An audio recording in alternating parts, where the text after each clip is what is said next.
अस्सलाम वालेकुम व्यूअर्स, मेरा नाम अरसलान शेरा और आप देख रहे हैं last look production YouTube channel. अगर आपने अब तक हमारे चैनल को सब्सक्राइब नहीं किया तो इस रेड कलर के बटन पर क्लिक करके आप इसे सब्सक्राइब कर सकते हैं और नई आने वाली वीडियोस के बारे में जानने के लिए इस रेड कलर के बटन के साथ दिए गए बेल के बटन को भी क्लिक कर लीजिए। तो व्यूअर्स अब स्टार्ट करते हैं आज की वीडियो। अस्सलाम वालेकुम व्यूअर्स, मेरा नाम अरसलान शेरा और आप देख रहे हैं last look production YouTube channel, जिसके अंदर हम सीख रहे हैं 9th क्लास की कंप्यूटर, जिसकी आज क्लास नंबर 36 है। तो आज की क्लास में व्यूअर्स हम लोग सीखने वाले हैं what is language translator. Language translator क्या होता है, तो आइए स्टार्ट करते हैं आज की क्लास।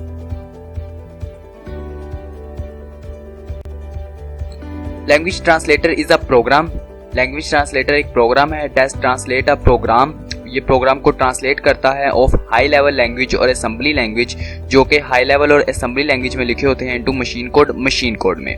लैंग्वेज ट्रांसलेटर एक प्रोग्राम है जो कि प्रोग्राम को ट्रांसलेट करता है हाई लेवल लैंग्वेज और असेंबली लैंग्वेज दोनों को मशीन कोड में। Every computer language it has its own translator. Her computer language के लिए बहुत से ट्रांसलेटर मौजूद हैं। Computer understands only machine language. Computer सिर्फ और सिर्फ मशीन लैंग्वेज समझता है, ये आपको मैंने प्रीवियस लेक्चर में भी बताया था। इसीलिए हमें ये ट्रांसलेटर्स की जरूरत पड़ती है, क्योंकि मशीन कोड में ही चेंज करते हैं, जिससे कि कंप्यूटर डायरेक्टली किसी भी प्रोग्राम को समझ सकता है, चाहे वो किसी भी लैंग्वेज में लिखा जाए। A program written in high level और assembly language can not be run on a computer that directly. जो प्रोग्राम्स हाई लेवल और असेंबली लैंग्वेज में लिखे जाते हैं, कंप्यूटर उसे डायरेक्टली रन या एग्जीक्यूट नहीं कर सकता। It must be converted into machine language before execution. इसीलिए हमें इन्हें मशीन लैंग्वेज में कन्वर्ट करना पड़ता है एग्जीक्यूशन से पहले। तो इसी के लिए व्यूअर्स कुछ सॉफ्टवेयर्स बनाए गए हैं। Different type of language translators are as follows. ठीक है, कुछ ट्रांसलेटर्स बनाए गए हैं हमारी मदद के लिए। First of all compiler, second पर आ जाता है इंटरप्रेटर और थर्ड पर आ जाता है असेंबलर। ठीक है, कंपाइलर, इंटरप्रेटर और असेंबलर क्या हैं और कैसे काम करते हैं, ये हम लोग अपनी नेक्स्ट वीडियोस में देखेंगे। तो व्यूअर्स आज की क्लास हमारी इसी के साथ खत्म होती है। अगर आज की क्लास की वजह से आपका कोई भी क्वेश्चन हो तो आप कमेंट बॉक्स में कमेंट कर सकते हैं।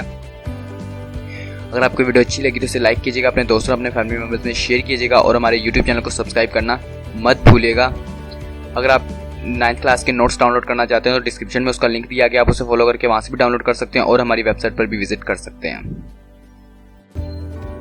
व्यूअर्स आप हमारी वेबसाइट पर विजिट कर सकते हैं, जिसका नाम है www.lastlookproduction.com। यहाँ पर आने के बाद अगर आप कंप्यूटर के नोट्स डाउनलोड करना चाहते हो तो यहाँ शॉर्ट क्वेश्चन आंसर पे क्लिक करेंगे। यहाँ पर क्लिक करते ही आप इस टैब पर आ जाएंगे। यहाँ पर आने के बाद आपने 9th कंप्यूटर को यहाँ से सिलेक्ट करना है। ठीक है, तो आपके सामने कंप्यूटर के नोट्स आ जाएंगे। यहाँ पर आपके सामने नीचे आपको ये पीडीएफ में दिया गया, पीडीएफ फाइल में, इसमें आप इससे पहले पढ़ना चाहें तो पढ़ भी सकते हैं। ठीक है, उसके बाद अगर आप इसे डाउनलोड करना चाहते हो तो डाउनलोड नाउ सर्वर 1 के बटन पर क्लिक करके आप इसे डाउनलोड कर सकते हैं। और व्यूअर्स आपको अगर हमारी वेबसाइट पर किसी भी तरह का किसी भी लिंक के ऊपर कोई एरर नजर आता है, ठीक है, या इस डाउनलोड बटन के ऊपर आपको फाइल नोट फाउंड का एरर नजर आए कभी भी, ठीक है, तो इसके नीचे आपको कमेंट बॉक्स दिया गया होता है यार, पोस्ट के नीचे आप वहां पर हमें कमेंट कर सकते हैं उस पोस्ट का नाम लिखकर। ठीक है, तो इंशाल्लाह जितनी जल्दी हो सके उस लिंक को आपके इस्तेमाल के काबिल दोबारा बना दिया जाएगा।